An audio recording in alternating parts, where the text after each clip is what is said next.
இந்த தமிழ் புத்தாண்டு மேஷ ராசிக்கு மிகச் சிறப்பான நன்மைகளை செய்கின்ற ஒரு நல்ல வருடமாக இருக்கப் போகிறது.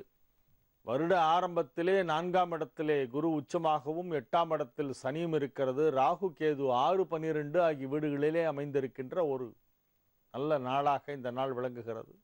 வருட துவக்கத்திலேயே லாபஸ்தானமாகிய 11ஆம் இடத்திலே சந்திரன் அமர்ந்திருக்கின்ற ஒரு மிகச்சிறந்த ஒரு நல்ல நாள்.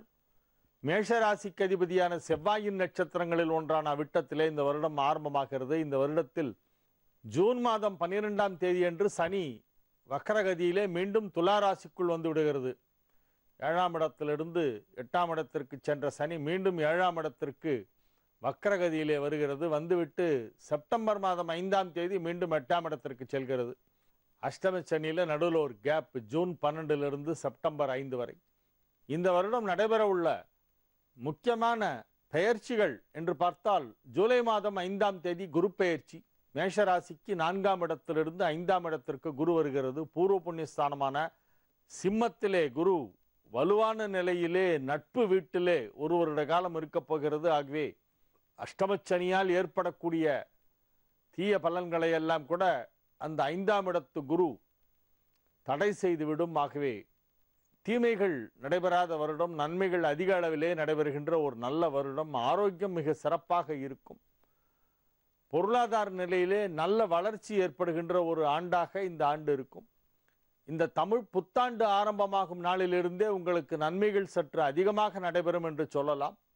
சித்திரை 2ஆம் தேதி என்று, அதாவது வருடப்பிறப்பிற்கு மறுநாள் குரு வக்கர நிவர்த்தி அடைகின்றது.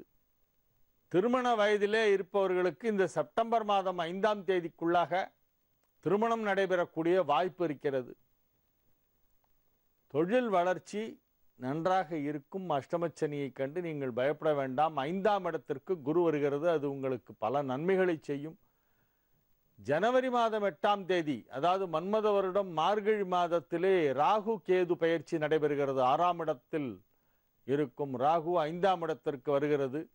12ஆம் இடத்தில் இருக்கும் கேது 11ஆம் இடத்திற்கு செல்கிறது. 11ஆம் இடத்து கேது என்பது மிகப்பெரிய நன்மையை செய்யும். ஆகவே உங்களுக்கு இந்த மன்மத வருடம் அதிக நன்மைகள் நடைபெறக்கூடிய ஒரு நல்ல வருடமாக, மகிழ்ச்சியான வருடமாக இருக்கும். குடும்பத்திலே அமைதியான சூழ்நிலை ஏற்படுகின்ற ஒரு ஆண்டு என்று சொல்லலாம். அசையா சொத்து வாங்கும் வாய்ப்பு இப்பொழுது மிகச் சிறப்பாக காணப்படுகிறது. பூமி சம்பந்தமான தொழிலில் உள்ளவர்களுக்கு தொழில் வளர்ச்சி மிகச் சிறப்பாக இருக்கும். ரிஷப ராசிக்கு இது ஒரு நன்மைகள் நடைபெறும் நல்ல வருடம் என்று உறுதியாக சொல்லலாம். இந்த வருடத்திலே தான் உங்களுக்கு நீண்ட காலமாக நடைபெறாமல் இருந்த விஷயங்கள் எல்லாம் நடைபெறப் போகின்றன. நீங்கள் திருமண வயதில் உள்ளவர்களாக இருந்தால் இந்த வருடத்திலே உங்களுக்கு நிச்சயமாக திருமணம் நடைபெற்றுவிடும். 3ஆம் இடத்தில் இருக்கும் குரு ஜூலை மாதம் 5ஆம் தேதி என்று பெயர்ச்சியாகி 4ஆம் இடமாகிய சிம்மத்திற்கு செல்கிறது.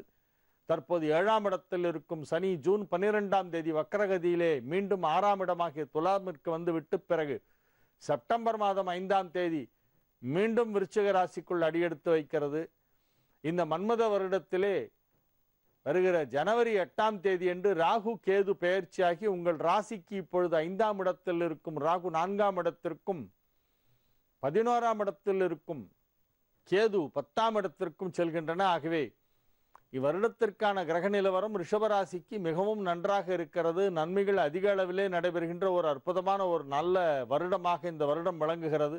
குருவின் சஞ்சாரம் மிகச் சிறப்பாக இருக்கிறது. இப்பொழுது 3ஆம் இடத்திலே குரு உச்சமாக இருக்கிறது. குரு உச்சம் பெறக்கூடாது. ரிஷபத்தை பொறுத்த வரைக்கும் குரு வலுத்தாலே ப்ராப்ளம்.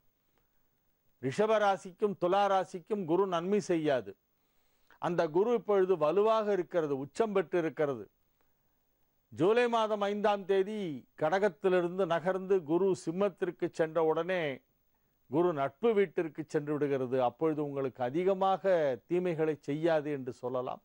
ஆகவே குருவின் சஞ்சாரம் இந்த வருடம் ஜூலை மாதத்திலிருந்து உங்களுக்கு மிகவும் சாதகமாக இருக்கின்ற காரணத்தினால் இந்த வருடம் உங்களுக்கு அதிக நன்மைகள் நடைபெறும்.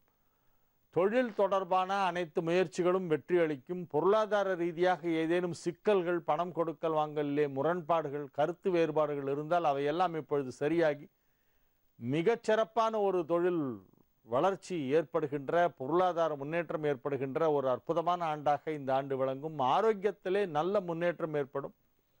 படுத்த படுக்கையாக இருந்தவர்களெல்லாம் எழுந்து நடமாட ஆரம்பித்து விடுவார்கள். யாருடைய உதவியும் இல்லாமல், கைத்தடி இல்லாமல் கோலையெல்லாம் வீசி எறிந்துவிட்டு கோலாகலமாக நடந்து வருகின்ற அற்புதமான காட்சியைக் கண்டு அனைவரும் ஆச்சரியப்படுவார்கள். இவரா இப்படி எழுந்து நடக்கிறாரு, அவ்வளோ படுத்த படுக்கையா இருந்தாரே அப்படின்னு அக்கம் பக்கத்தில் இருப்பவர்களெல்லாம் ஆச்சரியப்படுவார்கள். அப்படி உங்களுடைய ஆரோக்கியத்திலே அனைவரும் கண்டு வியக்கும் அளவிற்கு மருத்துவர்களே இது எப்படி நடைபெற்றது தெரியவில்லையே என்று ஏதோ ஒரு மிஸ்ட்ரி என்று சொல்வார்கள். அப்படி ஒரு மர்மமான முறையிலே எல்லாம் வெகு வேகமாக குணமாவது போல மிகச்சிறப்பான ஒரு ஆரோக்கிய முன்னேற்றம் ரிஷபராசிக்கு இந்த வருடத்திலே இருக்க போகிறது என்பதிலே எந்தவித சந்தேகமும் இல்லை.